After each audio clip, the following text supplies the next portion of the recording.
City then through the Carabao Cup final just to defend their crown against Aston Villa on March the 1st at Wembley. Wasn't quite the sort of game that we were expecting. Let's take you through the highlights of how it all went down at the Etihad. Both managers, of course, fielding strong sides for this aggregate. They are through then to the Carabao Cup final to face Aston Villa on March 1st. What's a big takeaway from this game, Craig, as we look at the stats? I think Gary Taphouse in the commentary at the end summed it up quite nicely. They limped over the line, City, because, you know, there were one punt into the box and one challenge, one header, one drop ball, one strike away from going to penalties. Yeah. And why? Because, one, defensively, they've been shaky all year, we get that. But two, and you saw that little clip with the reaction from the City manager when Maguire gave it away, and they tried to play another pass. There's three of them, right? And they're trying to play another pass on the penalty spot when the easy thing to do was strike the ball at the goal. All this tippy-tappy football from City is great to watch at times, but make the right decision at the right time. When it's on to take a shot at goal, take a shot. If it's not, play the pass. And that's why at times they're not killing teams off. It's just overcomplicating it. City simply are not and have not been anywhere near as ruthless as you would think, as you would like. At the same time, though, as we sit here, I thought this should have been all about Manchester City taking advantage of United. But I thought United, despite City's own issues, I thought they competed particularly well, particularly in that second half. I thought Solskjaer got his tactics right, how high up he pressed against City. They didn't create much, though, did they? But they didn't have to. Yes, they did. Well, they did. You're one up. You know that City have an error in them, and that's what you're playing for. That was always their tactics. And again, listen, I know we're talking about City going through, but I was more expecting a hammering, the City to hammer Manchester United. So for United to come away with a win, I think I stand corrected, certainly in terms of my own expectation, and United fared better than, quite clearly, I thought they would. That's it then. This is where United are now. Mm-hmm. Well, when you play Manchester City and Nicolas Otamendi is on the field, the tactics become very simple. Force the ball to Otamendi and play it into his area, wherever he is on the field, because he's either going to give it back to you, he's going to commit a foul, he's going to put Manchester City in a difficult situation defensively. So Manchester United, to their credit, they did challenge Manchester City somewhere or thereabouts in the middle of midfield. And then you have to say, well, maybe Nemanja Matic did have a good game up until the red card. Maybe Fred did compete.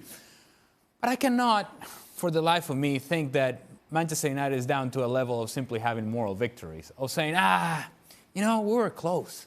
We're right there. And I think that's what's troubling, is that Ole Gunnar Solskjaer will hang on to this and say things like, well, this is yet another step forward. It shows that we are on the right path.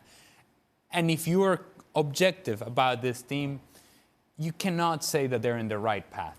This may be something of a positive sign, if you will, if you want to hang on to that. But I think it's more about Manchester City and their inability and unwillingness to put the game away when there was an opportunity to do so in the first leg, and certainly here in the second leg. So if you're a Manchester United fan, you can hang on to it and say, you know what? Yeah, this is great. Or you can say, you know what? If De Gea doesn't make the early saves in the game, we're not in the ballgame to begin with. Let's not forget, Manchester City have Real Madrid in the Champions League. They're not going to win the Premier League this season. Obviously, they're through to the Cup final. But if you're a Manchester City supporter watching that game, or watching the both legs, and the fact that they couldn't put United to bed when they had the chance, Real Madrid, obviously, much, much better, there's a genuine concern there. I'm not confident about them, I tell you, just because they're not killing teams off. And Shaka's, that word, ruthless. They've not been ruthless enough. And they have to be ruthless because they haven't got the defence to play that tippy-tappy, we'll get a goal when it comes, and they'll keep a clean sheet at the back, because they're not doing it. Yeah. And when they play better players, clearly Real Madrid, quality top-end players, they make mistakes, they'll get punished. And so I would be concerned about it. Now, he's got a bit of time to work on it. You saw Laporte in the stands, back from long-term injury, got a little niggle, so no risk there. That's a plus for them. However, I would be concerned with the defensive part of their game. Yeah. They look like a team that needs 2 to 3 goals every game to get the win or get the points. And it's not quite happening for But them. City have players to score 2 or 3 goals every single game. Yet you look at the evidence of this 90 minutes at least, and you wonder where that's going to come from. Listen, again, I know that David De Gea made some good saves that, kind of goes against how he has fared over recent weeks. But City have the players, and you feel certainly have the midfield to be scoring bucket loads, but it's eluding them, and that's concerning. Here's the image that I did not think we were going to be looking at towards the end of this game. And it's Manchester City concerned and upset that they were not able to take the ball to the corner and keep it there, hanging on against a 10-man Manchester United. So, see, that's the part in which I'm like, okay, this is a Manchester City that every time we show that full screen with the bookies and Champions League, and they say they are the favorites. And I'm looking at the evidence and I'm thinking, maybe the best version of Manchester City could be favorites in Champions League. But we haven't seen the best version of Manchester City in a while now. And we keep thinking, yeah, it's coming. Yeah, it's coming. They have some time. Laporte is coming back. Okay. But at some point you have to trend in that direction. And we just haven't seen enough consistency out of Manchester City. They've just lost to United twice. Yeah. This Manchester United. Exactly. In a short space of time, they've just lost at home. Amongst the other teams that have dropped points to this season in the league, they've just lost. They've got to a cup final, I understand, but they've just lost to United twice on their own patch. That's concerning.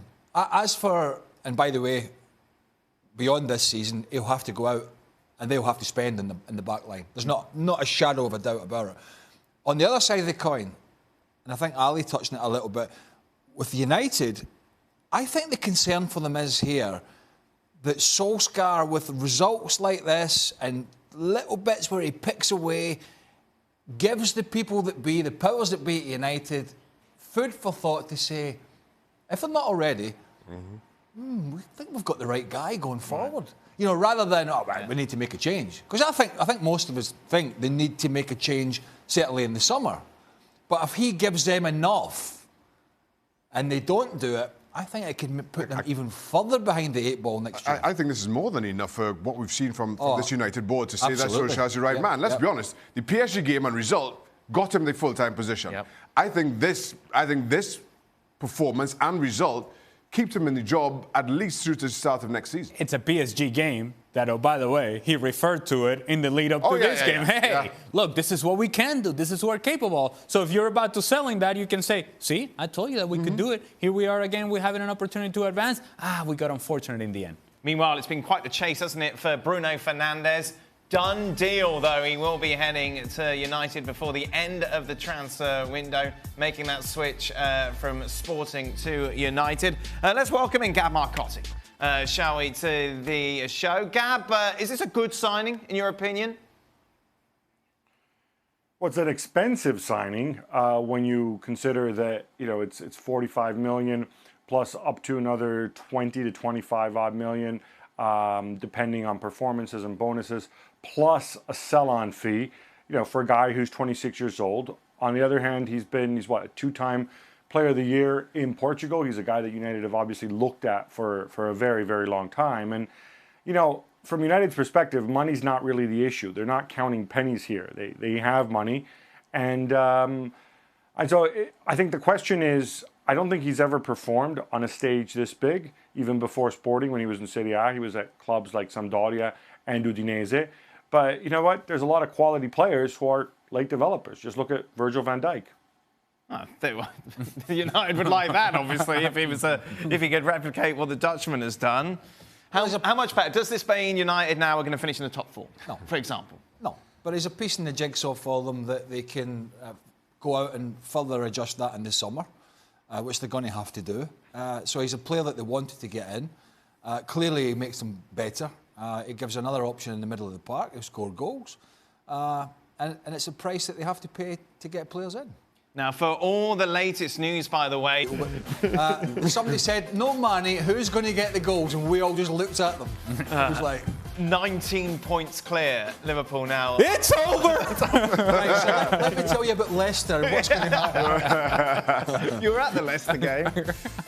But this must be such a fun team to play for, to go to training every day, to play in these sort of matches, because it just seems so natural. They almost seem on autopilot. I've known some ones that are not fun to go. When you're down there and you're fighting and you're scrapping, but listen.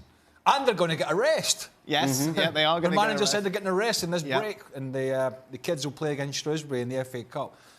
It's hard to not describe them in anything other than, that's the word for them, machine-like. They just drill it, 3 points after 3 points.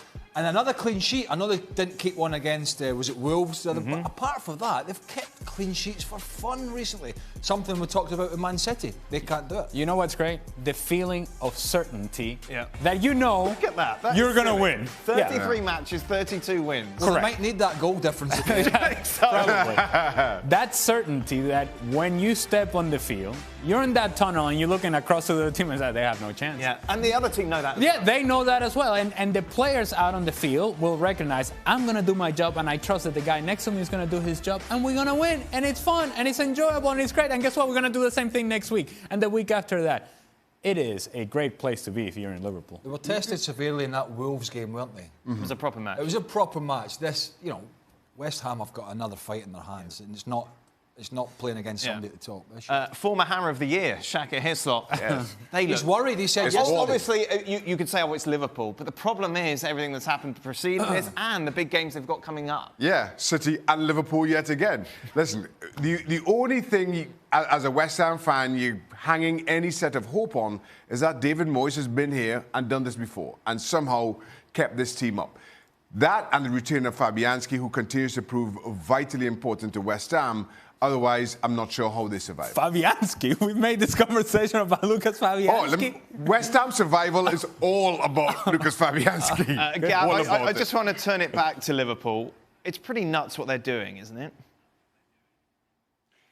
It's remarkable. It's not just the 32 wins out of 33. It's the fact that they haven't lost a game in any competition, well, excluding the Carabao Cup, obviously.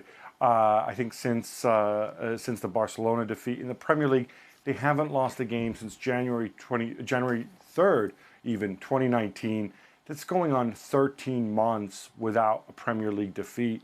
I mean, that was the Man City game, of course. That's just absurd. And what's tremendous is also the way he's handling the spirit in the team. There are guys here who don't play very much. There's guys who rotate in and out. Doesn't seem to matter.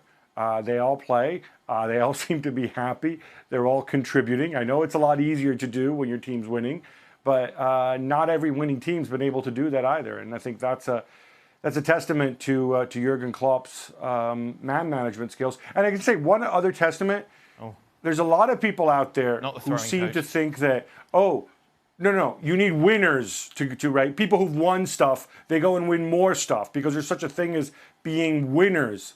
Well, the reality is, before coming to Liverpool, I think with the exception of James Milner and maybe one or two others, most of these guys